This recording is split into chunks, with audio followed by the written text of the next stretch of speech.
voi non toglierete mai dalla bocca di Salvini una parola contro Zaia e mai da Zaia una parola contro Salvini.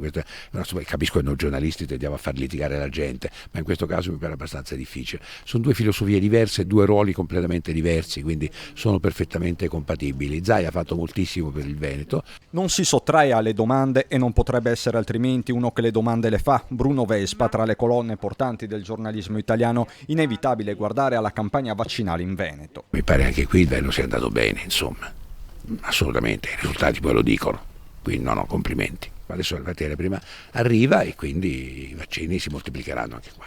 Quanto al rapporto governo-regioni nella gestione della fase pandemica, Vespa mette la palla al centro.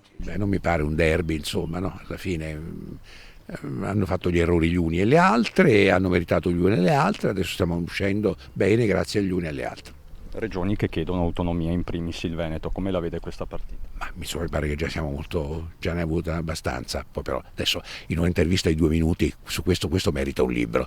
Comprate il mio libro, forse qualche cosa leggerete. Queste le considerazioni nel giorno in cui il giornalista, da tempo produttore di vino in Puglia, ha siglato un accordo con Villa Sandi per la produzione di una propria linea di prosecco. Anche qui Zaia c'entra qualcosa. È una sfida lanciatami da Luca Zaia nel fare il prosecco. È venuto lui ad inaugurare insieme con il suo collega pugliese Michele Emiliano la mia masseria l'anno scorso, lanciare un grande vino fatto con uve del Veneto e con uve pugliesi, il Terre Giunte. Allora mi ha detto, allora Terre Giunte fino in fondo, allora fai il prosecco. Sfida quindi accettata in nome delle bollicine più famose al mondo, capaci di resistere anche alla prova del Covid. Siamo partiti veramente, come si dice, in quinta marcia. Abbiamo ormai da giorni i vari paesi che si aprono, i ristoranti che si aprono, i bar, dove sicuramente il prosecco è molto apprezzato. Possiamo solo aver fiducia in questo 2021 che sarà un anno di soddisfazioni. Immancabile il brindisi di rito, pure con dedica.